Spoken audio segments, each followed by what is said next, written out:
Hey guys, really quick before I start this video, I wanted to let you know that my official Athlete video is now live on their YouTube channel. This is like the best video that I have ever been involved in, without a doubt. Kelvin came to the Gold Coast and we spent a week doing nothing but filming. If you guys like my channel, you're gonna love this video because it's like all the best parts of my channel just combined into one 10-minute kick-ass video. There's Dragon Ball Z, there's Arnold, there's badass workout edits to awesome music. So definitely go check it out. I'll leave a link down in the description box below. But in the meantime, here's a little sneak peek.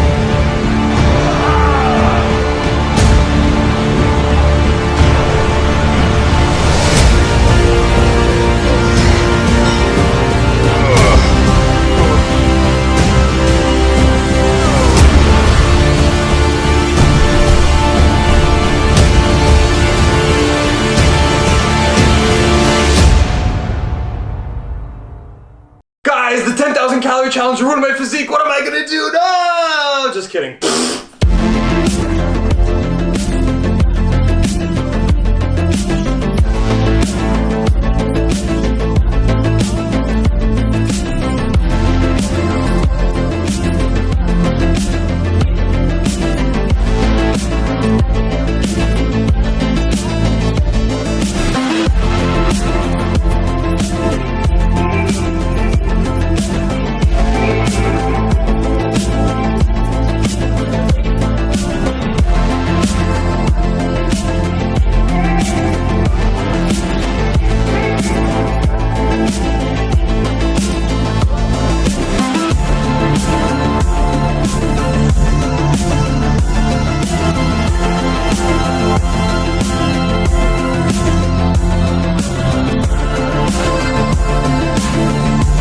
Hey guys, welcome back to my channel. This is VitruvianPhysique. Thank you for stopping by.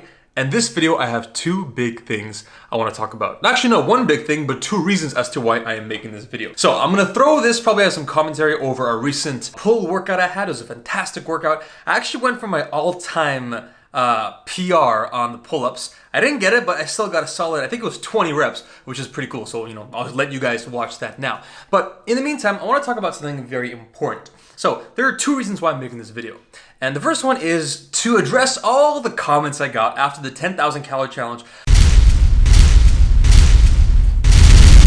of people saying pretty much, that's it, you destroy your physique, your cut is over, you've caused irreparable damage to your body, and the amount of fat you put on in one day is gonna take you weeks or months to get off, and essentially you're done. In reality, guys, it's been less than a week, maybe like 5.5 days, and my current weight and body fat percentage estimation is less than that of the day of my 10,000 calorie challenge. That is the morning of my 10,000 calorie challenge, which means this week, despite eating 10,000 calories, on average, I've actually lost a little bit of weight. So this video is going to go into the science and the math behind, why that is. Why is it that you can put on like 13 pounds, you can consume like 4 times your maintenance calorie rate, otherwise known as your total daily energy expenditure?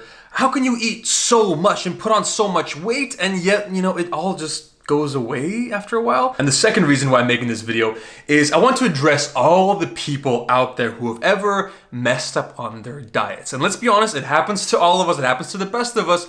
You're not a robot, you're human, you make mistakes, things happen, bad times, good times. You go to a wedding, you go to a party, it was a birthday party, or you're one of those people who are emotional eaters. Something bad happened in your life, God forbid, you lost your job or a family member passed away, who knows, breakups. Things happen, people, they may not be so well at adhering to their diet at all times. Hopefully, most of the time you're good, but eventually you're going to have, mistakes. It happens to all of us. But when that happens, the most important thing is that you accept that it happened and it's okay. You do not bomb your diet. You get back on the horse and you keep going. And in those days following, your one bad mess up, how you respond to that mess up is going to dictate how your body reacts. I think that's why a lot of people quit on their diets. That's why it's so hard for people to, stick to their diets in the long term, because they're good, and then they mess up, and then they get demotivated, and then it gets worse, and then they eat, and then they quit. This video is going to explain to you guys why if you messed up, it's okay. Because if I can do the 10,000 calorie challenge and recover within 1 week,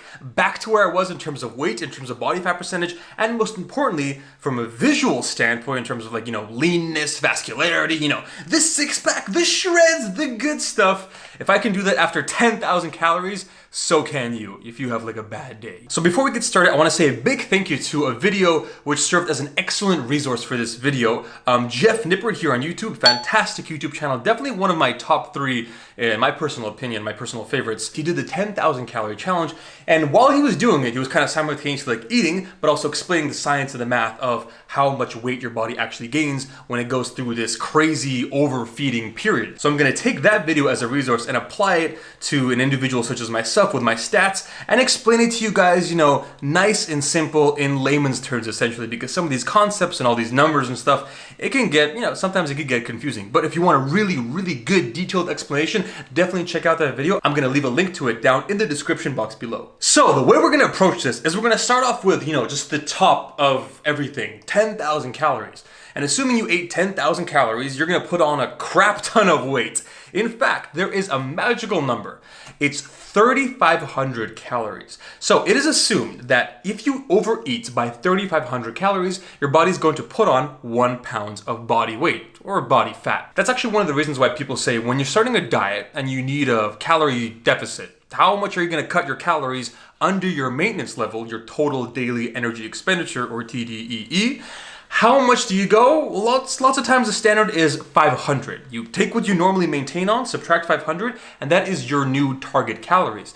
The reason behind that is because 500 calories done 7 days out of the week is going to total 3,500 calories, which is a very nice standard number for losing 1 pound of weight per week. If you go on negative 700 calorie deficit, you're going to lose weight a little bit faster, and then something less like negative 3, 4, or even a nice very small deficit of negative 200 calories, you're still going to lose weight, but it's going to be a little bit less than 1 pound of fat or 1 pound of weight per week. However, again, these are all theoretical terms. Not everyone is going to work exactly like this. Not everyone out there is a perfect machine that fits into this magical theorem. But if you do the math, 10,000 calories divided by 3,500 is almost 3 pounds of fat, which sucks because 3 pounds of fat is a lot. If you visualize it, 3 pounds of fat, even though it's distributed, all over your body, it sucks. It's gonna add a good, a centimeter or 2 in subcutaneous fat layer, which that sucks. That really can set you back a lot. And if that was the case, then my physique might have really been set back a solid 1 or 2 months. But as we get into the numbers, you guys will see that that is not the situation. Right off the bat, we're going to subtract 1,000 calories because in my video, I barely made it to 9,000 because I have the appetite of a 10-year-old girl. So there are 3 big factors which are going to be at play. The first one is your total daily energy expenditure, which I talked about earlier in this video.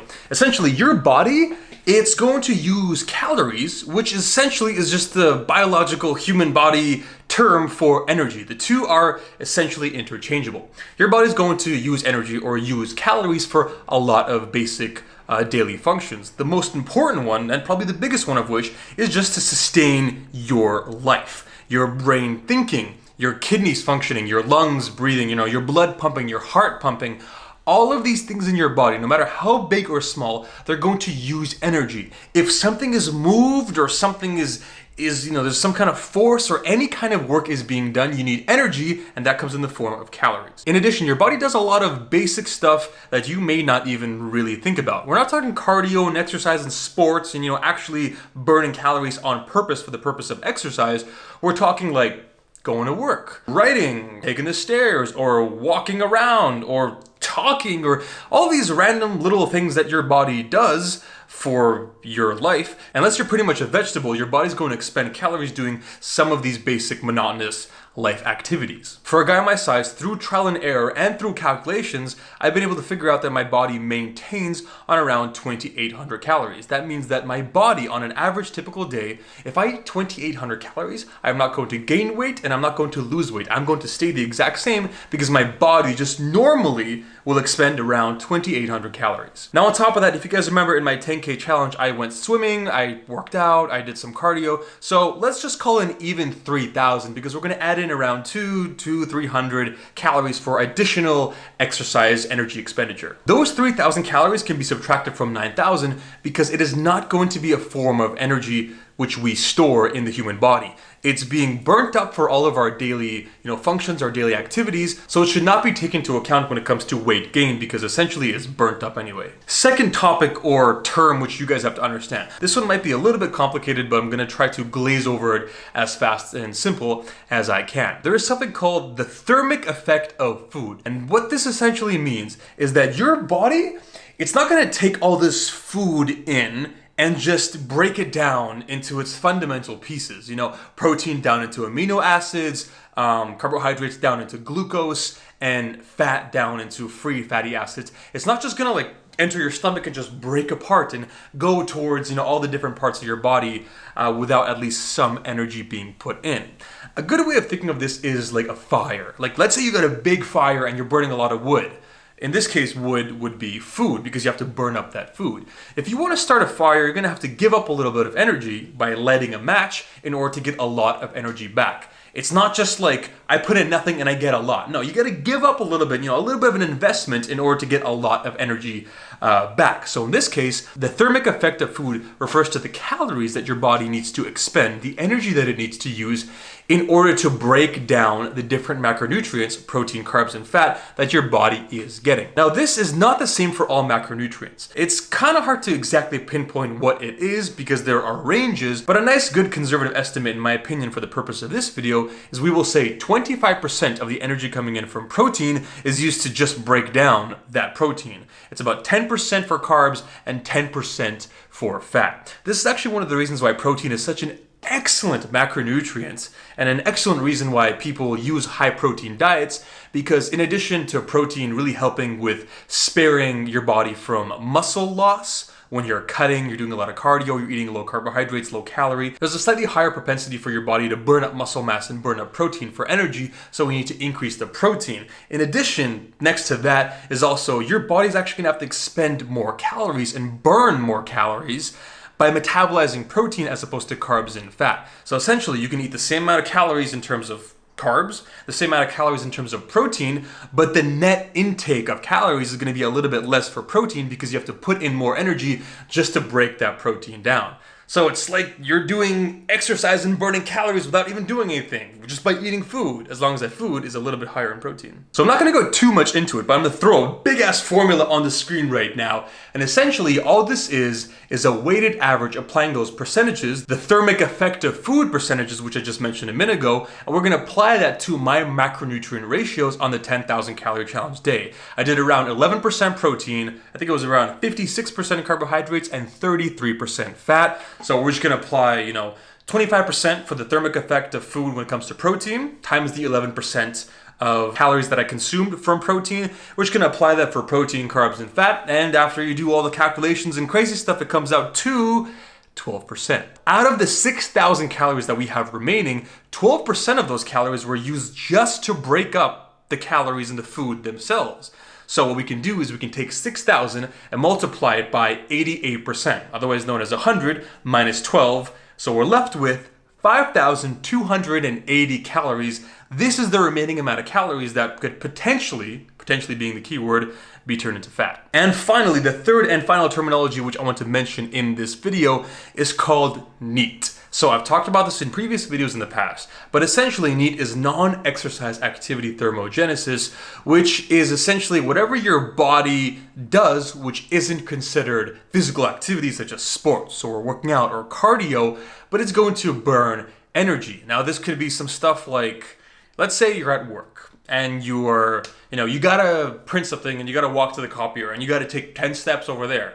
It's not a lot, but it can burn like 1 calorie. But you do that, you know, you write something down, you maybe even some subconscious small stuff, like you scratch your head. Or are you kind of person that kind of just sits there like a potato? Or are you kind of the person that's kind of like, you know, you're fidgety, you're scratching your head, you're tapping your pen, you're kind of like bouncing your feet up and down. All these things, some of which can be done on, you know, on a subconscious level, are going to dictate how much of a fast metabolism you may have. In fact, that's one of the reasons why a lot of people misunderstand why some people have slow or fast metabolisms. There have been plenty of instances of people who have the exact same stats, you know, same height, weight, age, sex, everything, you know, on paper and physically, you know, visually, they are the exact same from a physique standpoint, yet one individual may, you know, if he eats 3,000 calories, he puts on so much weight. Another person can eat 3,000 calories and he'll stay the same or potentially even lose weight. So you think like, what's going on? On paper, these guys are the same, so they should have similar metabolic rates, yet one guy has like a slow metabolism, the other guy has a fast metabolism. Well, a big reason to that is probably neat. That person may have a slightly more active lifestyle, and in addition, he may just be subconsciously a more fidgety, active, you know, individual. And you can't really notice these things, but this is a big reason why some people tend to, you know, almost have faster metabolisms. It's not because their body has like superior, you know, physiological ability to burn body fat. It's that they are simply moving more. So Jeff mentioned an excellent study in his video, which showed that with individuals, when they overate by, you know, pretty significant amounts, their NEAT actually increased. There was a certain range for it. It was as high as 600 calories and as low as negative 98 calories, which is kind of weird, but it is true. There were some individuals who, after overeating a lot, their metabolism or their NEAT actually slowed down into the negatives.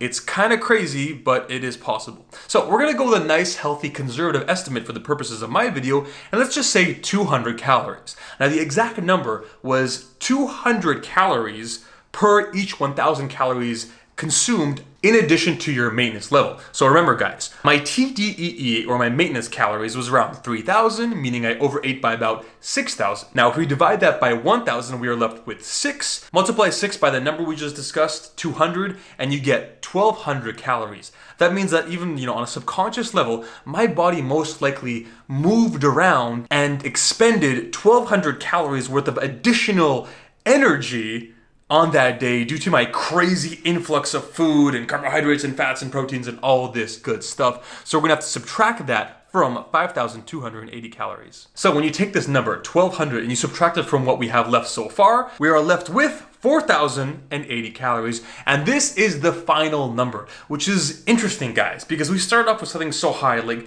9,000 calories, and now we're down to 4,080. We've gone down to less than 50% of the original weight. So people thought, I'm gonna put on 9,000 calories or 10,000 or whatever, and you're gonna put on so much weight, and if 3,500 calories makes up 1 pound, that's almost 3 pounds of fat, when in reality, it's 4,080, which if you divide by 3,500, it's about 1.16 pounds of fat.